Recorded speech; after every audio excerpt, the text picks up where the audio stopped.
Hey guys, welcome back to my review for One Piece chapter 1142, and it is a Good Friday because we have a release of the booster bundles for this prismatic set for Pokemon. And if you're not aware of Pokemon stuff right now, they're going crazy, and I am gonna open some.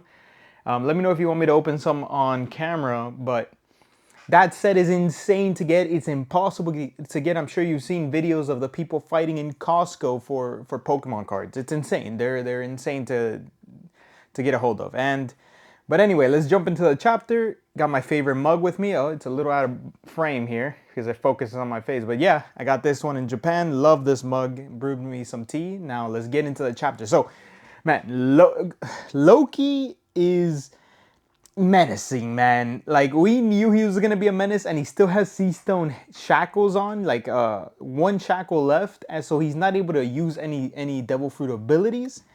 But man, I am so excited to see what he's able to do. But anyway, we'll get into that part of the chapter later in a bit. We'll get through the chapter chronologically. But man, that's exciting. Anyway, if there's something to improve on, camera, audio, let me know, guys, please. And I'll get to it. Please leave me a like, comment, and subscribe. So we jump into the kids. I thought the kids were already getting kidnapped. We were gonna see the Holy Knights were already there kidnapping the kids, and they're gone. Like they're able to just make out like that real quick. But instead, we're getting a very slow progression. Like, I think Gunko would have been able to just take the kids real quick, easily. But I don't know what they're doing here with these abilities. We're kind of seeing an ability from the dragon Kirin looking dude. But we'll get to that part at the end of the chapter, I guess.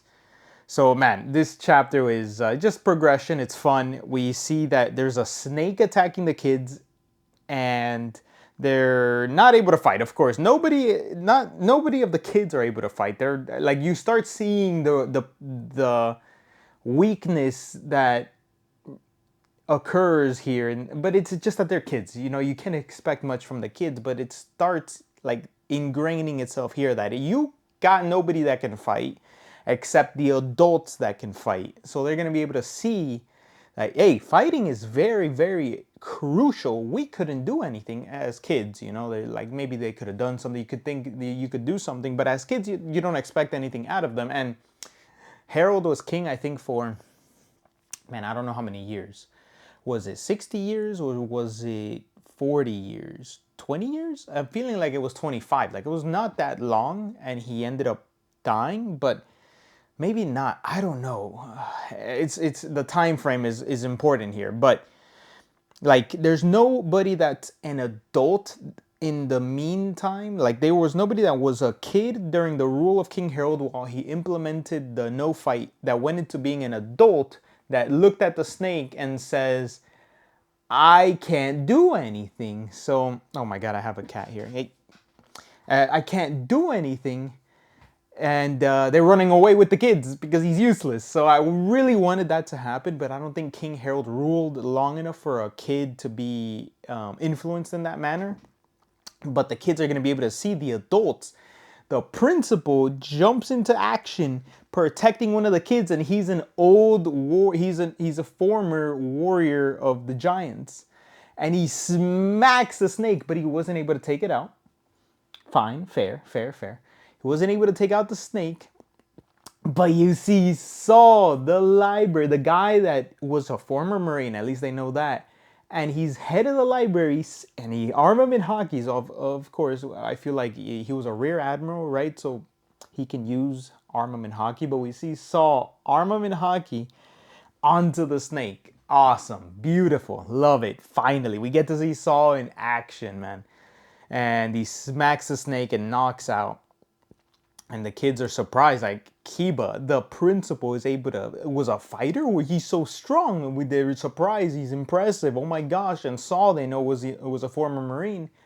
So you start getting this inspiration, and I hope it sticks. It's a really good indication of, like, hey, actually, I think fighting is pretty cool, and it leaves an impression on the kids. That's gonna be awesome.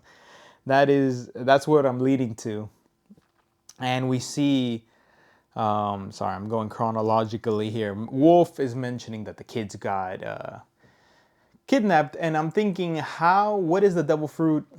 It's really odd that you control them while they're sleeping, and as long as they're sleeping, I feel like you're able to generate their dreams. At least before I forget, you're able to generate their worst nightmares as they're sleeping, because then you see more like show up in the forest.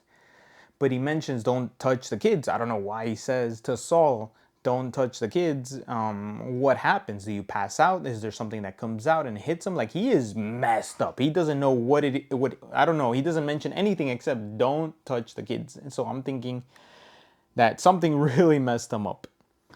And they're running off for the kids, and you see them sleepwalking, which is weird. And you have I first I thought the arrow was just like which way they're walking, but it's like I don't think Oda's ever drawn a directional arrow.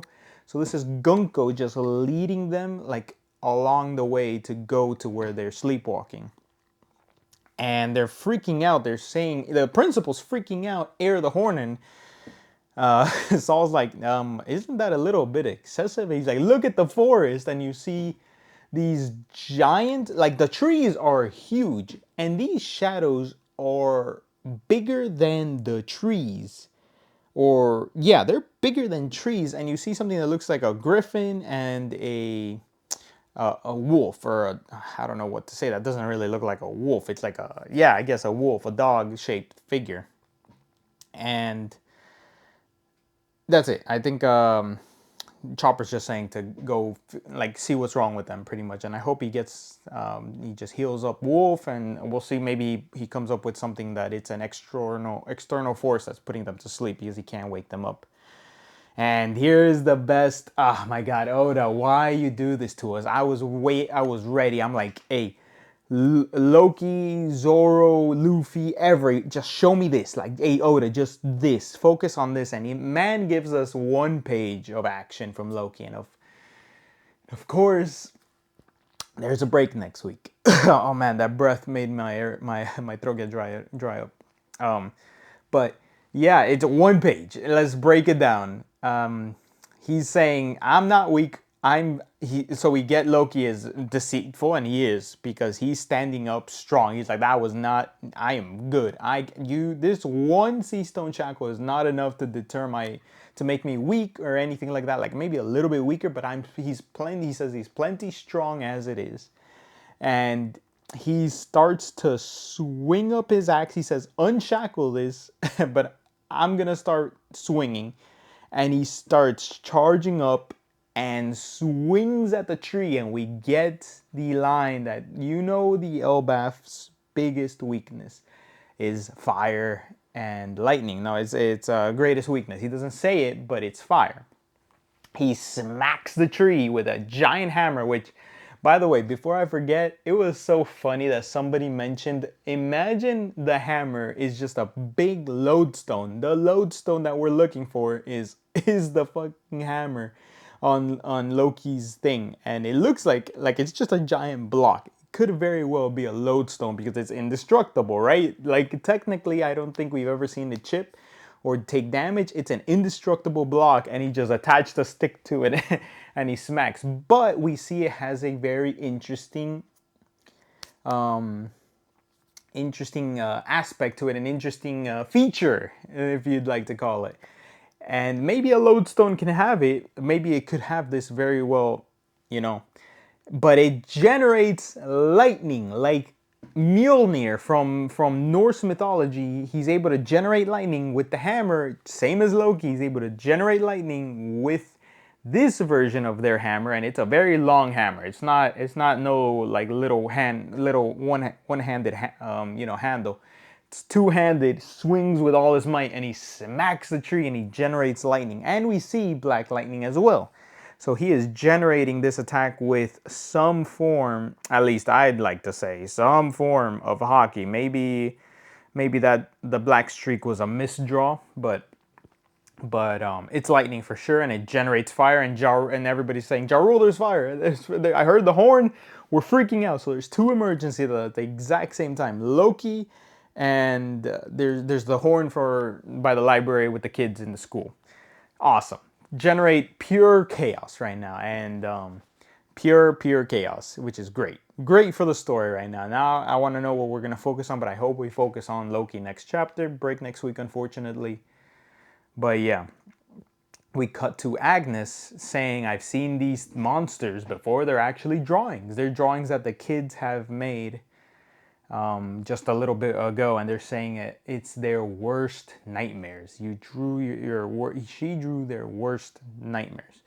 And we have them saying Fenrir, so the dog wolf thing is their drawn version of Fenrir. Loki with the power of the hammer to destroy Elbaph. We have Nika, and all these other monsters. I should have really looked up. Draugr, a storm, literally a storm cloud. Nahogr, I don't know. I think there's Jormungandr, which we've seen the serpent.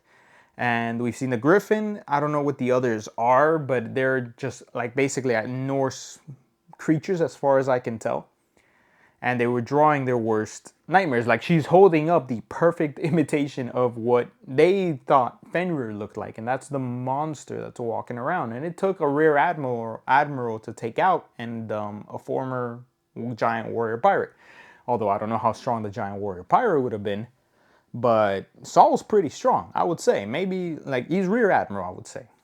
Right? Maybe he gets stronger with time, I would say. Maybe he's flatlined and he stays rear admiral. It's a strong dude.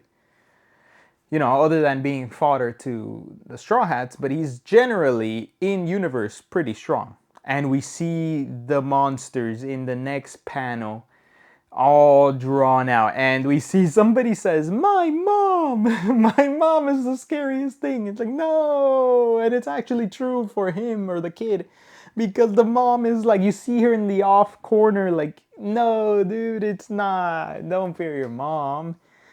That one made me a little sad when I saw it, but you see their like bastardization of Nika, Loki, we see a skeleton, we see Ghost, the Ghost is there, the Thundercloud. The Loki with the hammer in the back, but he's holding a sword, which is weird. Maybe they think, maybe that's a little indication of something, like he actually did stab Jarro with the sword. I don't know. Or maybe that's how they think, or they've heard the story, and Loki stabbed him and he's holding the sword. It kind of indicates. But yeah. And something that looks like a dragon. I don't know if the serpent and the dragon are there. I think that no, the griffin is there. Never mind. Anyway, we see that at the final panels, at the end of the page, we have the Holy Knights. So the kid in person falls asleep. So I'm guessing it's his ability. He's able to control their nightmares and walk and put them to sleep, so they sleepwalk. And the other people are just chilling, sitting back while this dude falls asleep for some reason. Maybe part of his ability means he has to fall asleep, so you got to protect him while he's doing his business of whatever it is. Because being asleep during a fight is very detrimental. I don't know if he like exhausted energy and he just falls asleep to recharge. Maybe that's one of his drawbacks of his devil fruit. But maybe I should have read the Kirin abilities, because I really wanted to push this review out as fast as possible, because I've never done one this early in the week, to see if I could get better viewership in this case, because usually I feel like I release it too late, so maybe a bit more engagement if I release it early. And they're asking Gunko at the end, he says a quote, "To love is inevitably hurt one another," which is a weird quote. And he says, "What do you fear most?" And Gunko says, "Nika." Not sure why, although it could be Holy Knight propaganda, Gorosei propaganda, Emu propaganda, you know, whatever the winner is the one that writes the history books, right? So whatever Emu says, we're leaning towards it being a woman so far, and I think Oda might play into that, but anyway. The winner writes the history books, so they could propaganda anything about Nika in the past that they've gone through, that this is a terrible person, monstrosity, and then Gunko's gonna meet Luffy. That's gonna be interesting, because Luffy is not a prophecy person. He's like, you're a legend, I'm not Nika, I'm Luffy. I don't gotta, I don't know what you're talking about. I'm me. I'm gonna do me. I'm gonna do my own thing. I'm gonna fight you now because you're taking my friends and Elbaph's kids away. I'm gonna defend that. So it's a weird. I don't know. I want to see how it plays out because now we getting philosophies rolled in, and if Oda plays into it, like Oda, I feel is writing a grand scheme here. Anyway, they could lose Holy Knights and get more in the future, stronger Holy Knights preparing for a final battle. So we might be able to eliminate some Holy Knights in this case, or convert Gunko and get an open slot in the Holy Knights. Just how Figurlin Garling kind of went up in ranking, we have the Holy Knights. We might be able to replace a Holy Knight and get somebody else. Potential there, potential for the story. And then Gunko stays to protect Elba. No, I'm going real deep right now into the story, into conspiracies. But please let me know what you think, guys. I think that's for the chapter. Let me think of what can happen in the next chapter. I'm hoping we just cut to Loki, Luffy, Zoro, and Sanji to see what happens, because I need to know what Luffy's gonna do. Luffy in his actual Gear 5 form, he's going to show Gear 5 to Loki, and he's going to put out the fire because he has a universal generating, like, godlike potential to generate something. He could generate water, I'm assuming. Like, he has potential. If he imagines the possibilities, he could potentially generate water in the middle of Elbaph. Just saying. He's loony. He can grab fire and throw it to the water. Like, he's gonna say it's hot and he throws it to the water. I'm just saying potential possibilities here. Luffy is Looney Tunes power here, Looney Tunes ability. So I'm super excited how he's gonna take care of this fire, but he has to go into Gear 5 and Loki is gonna be speechless, I think. But yeah, that's my prediction for what's gonna happen. Luffy has to think quick because the tree, like, what's his name, the brother Hydruden is gonna say the base of the tree's on fire. This is bad. The tree is gonna die, or the whole tree is gonna burn. This is gonna destroy the island. Like, the island, the tree in general is gonna kill everybody because they're all on the Sun Realm. Luffy says, "Not on my watch." Fixes it. And like, whatever he does, fixes it. So that's what I think is gonna happen. While Zoro maybe does something to attack Loki as well, because Loki's not gonna let him just stop his fire. So somebody has to hold back Loki. Zoro and Sanji are probably going to be dual teaming, so we're not going to be able to say one of them was able to hold back Loki. It's probably going to be both of them at the same time. And oh my god, Loki is huge. He's huge. Okay, so Loki is ginormous. I think he is double the size of Hydruden. We also saw this person have ancient giant warrior blood in them, because they have horns and they're the math teacher. What is their name? Mr. Braid. So he has horns, but he isn't as big as, like, he doesn't look bigger than everybody else, and we really don't get a size comparison, but Loki is enormous. He is double Hydruden's size, I think. Let me just go quickly because I don't want to make the video too long. Yeah, he is basically, I mean, he is looking up at Loki from even further back. I think he is almost 2.5 times bigger than Hydruden here, because Hydruden is closer to us in point of view. And of course, Oda's going to get this wrong, and he can always fix this later. But he looks like he is not even up to waist level on Loki. He's actually shorter, and he's further away from Loki, closer to our point of view. He might be 2.5 times bigger than Hydruden. Like, he is actually a huge individual. Or size, like Zoro said. Anyway, that's it for me, guys. Please, if you think I can improve something, audio, talk about talking points, talk about something else, camera, let me know. That's it for me. Please leave me a like, comment, and subscribe, and I'll see you for the next one.